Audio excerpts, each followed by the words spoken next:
Alrighty, hello YouTube, welcome back to my channel. For those of you who don't know me, my name is Cryptic Coil, and in today's video, I'm going to just do a small little book haul. I did have a chance to go thrifting today, only because I had to. I told my manager at work this week that I'd go pick something up for the office. I could probably find it for $2 to $3, and I did. But while I was there, I mean, of course, I looked at books and I picked up a few. So, it's a small haul, but it's pretty good. All right, so I picked up a couple of Creepers books. Okay, so I think this is a dollar store Goosebumps knockoff, if I'm not mistaken. I actually found quite a few, but I already had most of them. But I wasn't sure which ones I had, so I just bought them all. And then it turns out that I needed this one. So this one is book number 2 in the Creepers series. It's called Stage Fright. And here's the cover. I apologize for the lighting. It's just late at night. And usually when I film during the day, I have my blinds open over there. And natural light comes in, and the light in my video is usually better. But I just got my lamp on, and it's not exactly the best light. Um, if you can't really see it, there's a witch's cauldron. And usually when you picture a witch's cauldron, you picture the stuff inside to be green, and then there's some ominous looking witch figures uh, behind it, but you can't really see it that well in this light. I apologize. Nevertheless, here's the synopsis on back, because there is not a tagline on the front. Creepers, be careful what you wish for because it just might come true. Joe, Melissa, and Jenny, the stars of the school play, are about to discover that being granted everything you wish for has consequences.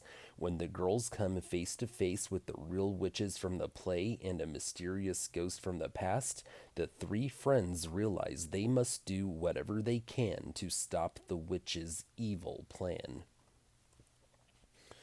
That sounds pretty good. And this book is from 2023. I seriously don't think it's ever been read. So that's cool. All right. Then I needed this one. This one is book number 4, and it's called The Golden Goblet. And it's got a pretty cool looking cover. You know, it's got a skeleton on the cover holding a golden goblet, like the title. And here's the synopsis on the back. Creepers. A young girl might just be the last hope for her ancient Scottish clan against their greatest foe yet. Shona's parents don't want to believe it, but something mysterious happens when Shona falls asleep. As Shona continues to have these unfathomable dreams, she becomes entangled in something she never could have expected when the very fate of the McConnell clan rests in her hands. And that also sounds pretty interesting. And again, this book is from 2023. So now that I have numbers 2 and 4, I have 1 through 8, and number 10, I'm missing number 9. I don't know how many books there are in this series, but I have just about the first 10. I just need number 9. So that was cool. All right, here's another cool one. So this is a J.B. Stamper book, Night Frights. And J.B. Stamper, I think, is mostly known for his trilogy of short stories in the Point Horror collection. So he's got like Tales for the Midnight Hour, more Tales from the Midnight Hour, and even more Tales for the Midnight Hour. And then he has another short story in the 13 book, and there's also short stories from Christopher Pike, R.L. Stein, Diane Ho. Well, he's also done some middle grade short horror stories, and he has a collection called Night Frights. And I think I only have one of them. I might have two, or I might have a backup copy of the first one, something like that. But this is a collection. All right, it's 39 Scary Tales, or it's the Night Frights collection, 39 Scary Tales. And let's see. The contents, so night frights, more night frights, and still more night frights. And according to the copyright page, Night Frights came out in 93, More Night Frights came out in 93, and then Still More Night Frights came out in 96. Whoa, JB Stamper is Judith Stamper. Judith Bauer Stamper. Oh, wow. Not that it matters, but I just never realized that JB Stamper was a woman. I mean, that's pretty cool. I just didn't expect that.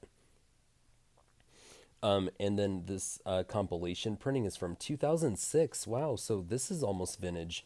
It's in great collection. I mean, it's in great condition. It's never been read. Wow. And I found this at a thrift store today. Very cool. All right. Let's see what else do I got. Okay, so that's it for middle grade, I think. But I was pretty stoked about this one, okay? This one is called The Witchcraft of Salem Village by the godmother of Macabre herself, Shirley Jackson. So that's the cover. And I didn't even read the summary on back when I was at the thrift store. I just bought it. As soon as I saw Shirley Jackson, I just bought it. So let's just read. There's a blurb from the New York Times. Let's read that. One of the most critically acclaimed best selling children's book series ever published. Okay, so maybe this is middle grade. All right. For over half a century, Landmark Books have been an important part of children's libraries. Hailed as the first historical series for kids, Landmark Books show us where we've been and where we're going. And here's the synopsis. It all began with 9 girls. The year was 1692, and the girls lived in the little town of Salem Village, Massachusetts. Nearly every day they listened to a West Indian woman tell stories of her homeland, stories about forbidden things, magic, superstition, and witchcraft. Soon the villagers noticed the girls acting strangely nervous. When they asked what was wrong, the girls said that the witches were tormenting them, and that the witches were their neighbors.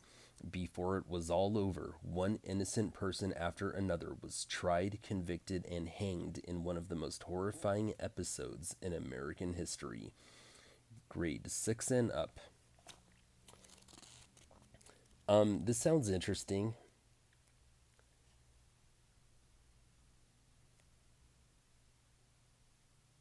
She dedicated it to her son Barry Jackson. And this book was printed in July of 2001, but it was copyrighted in 1956, so it's a reprint. Yeah, Shirley Jackson is old school. Um, yeah, so this sounds pretty interesting. All right, so that's it for middle grade. And then as far as young adult, I only have one book, and it's really cool. All right, I picked up a used hardback library edition of Arlstein's Fear Street Haunted. And so this is like one of the first 5 books in the series, I think. Let's see: The New Girl, The Surprise Party, The Overnight Missing, The Wrong Number, The Sleepwalker, Haunted. Okay, so this is book number 7 in the Fear Street series. Excuse me, sorry about that. But yeah, I mean, it's hardcover. This is the only hardcover library edition I have of the Fear Street series, so this is pretty cool. And just for fun, I mean, like, let's look at the cover. Okay, so there's a girl in bed. There's a full moon outside that she can see through her window, and there's a ghost boy in her bedroom. And the synopsis on the front reads: There's a prowler in Melissa's room, but is he dead or alive? And the synopsis on the back reads: Don't. Oh, never mind. That's just a thing that's on the back of every Fear Street book. Okay, here's the synopsis for Haunted. The Night Stalker. Melissa woke up screaming. The prowler was at her window. Or was he? The recent headlines about a Fear Street prowler had everyone on edge. Her father now kept a loaded pistol in his bedroom. That made it even more frightening and real. Then the haunting began. Her new car driving as if someone else had taken control, her birthday presents ripped open by unseen hands, an invisible force trying to push her out the bedroom window. Out of the shadows of her bedroom came a menacing figure. Who was he? Did he really come from beyond the grave? And why had he come to kill her? If Melissa doesn't solve the mystery fast, these questions will haunt her to death. All right. I haven't read this one, but it does sound good. All right. And in closing, I got three more books, and they're all adult fiction. Okay, so this is a Harper fiction printing, and it's called Whispers in the Dark by Jonathan Aycliffe, author of Naomi's Room. And I've never heard of this author. I don't believe I own anything else from this author, but I like the title, Whispers in the Dark. I like the cover. And the tagline on the front reads, "A legacy of horror awaits an innocent young girl." And the synopsis on the back reads, "And they shall inherit it forever." All Charlotte Metcalf knows of the Ayrtons is that they are relatives of her father, nothing more. But that is enough for the desperate orphan who turns up on their doorstep after running away from a life of hardship and hunger. To her surprise, they welcome her with open arms and offer not only to take her in, but also to help locate her long-lost beloved brother Arthur. But life at the stately Barras Hall estate quickly takes a sinister turn. At night, Charlotte hears weeping coming from a locked room, and she catches glimpses of an ominous dark figure no one else admits to seeing. Soon she fears for her life. Something hateful exists in the house, a thing of unspeakable horror and unbearable pain, and it is coming for Charlotte. All right, that sounds interesting. This book is from 1993. It's in great condition for a book that was printed. I would say it's in very good condition. So, all right. Then I found a Robert R. McCammon book called Blue World. And this thing is beat up, which is, pretty cool because it means it's a good reading copy, which will incentivize me to get around to reading it. It's got a pretty cool looking cover, man. I mean, I like the fonts, like of the author's name, Robert R. McCammon. I like the font of the title, Blue World. I like the graveyard setting with the gargoyle on top of that one tombstone. I mean, this is a dope looking cover. All right. So here's the synopsis on back. Never turn your back on evil. Blue World. In a church on the edge of San Francisco's red light district, a beautiful porn star weeps for her murdered friend. That night, an innocent young priest rises from his bed, lured into a dizzying realm of lust and violence, where salvation lies far beyond the easy grasp of hell. Join horror master Robert R. McCammon on a breathtaking journey of the imagination. We will travel across a tortured land and peer into windows at lives that might be our own, he promises. In these stories, we might even see the end of the world, and we might sit on a front porch for a while and sip a glass of gasoline on a hot December day. From the battlefields of a Vietnam veteran's memory to an old-time movie hero's search for a serial killer, from Halloween in a special town where the rules of trick-or-treat are written in blood, to a Georgia road where a wrong turn leads to a quivering nest of evil, Blue World is Robert R. McCammon at his terrifying best. So I'm guessing this is a book of short stories.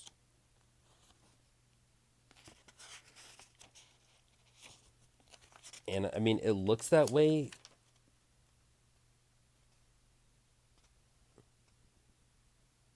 All All right, it's from 1990. Let's see. The contents. All right, let's see. 1, 2, 3, 4, 5, 6, 7, 8, 9, 10, 11, 12, 13. So I'm guessing there's 13 stories in here. And here are the titles: Yellow Jacket Summer, Makeup, Doom City, Nightcrawlers, Pin, Yellow Chili's Cage, I Scream Man. Instead of Ice Cream Man, I Scream Man. He'll Come Knocking at Your Door, Chico, Night Calls the Green Falcon, The Red House, Something Passed By, and Blue World. Hmm.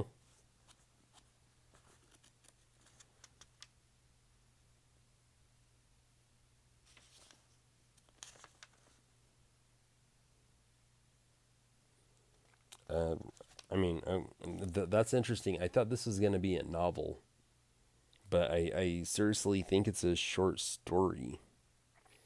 Look for Robert R. McCammon's stunning new hardcover, Mine. I'll have to keep my eye out for that. All right, and lastly, I got one more book for you. It's a Richard Lehman book that I don't already own, and it's called Body Rides. And I did read the synopsis on the back when I found it. I got excited to find another Richard Lehman to add to my collection so I can fit in with the cool kids in this space on YouTube. All right. So the cover is just like this ominous looking face with a very blank, serious expression and all this like lightning or electricity or something in front of his face. And here's the synopsis on back. Neil has been carrying a gun in his car lately, just to be safe. And it looks like it's a good thing he has when he spots a woman tied naked to a tree and a man ready to kill her. He has no choice but to shoot the attacker. As a reward, the woman gives Neil something unimaginable. Neil's reward is a bracelet, a very special bracelet. It enables its wearer to step inside other people, to see through their eyes, to feel whatever they feel, to take body rides. But Neil has a big problem. The man he shot isn't dead, and he wants revenge. First, he's going to finish what he started with the woman. Then, he's going after Neil. Wow, that sounds good. That sounds good.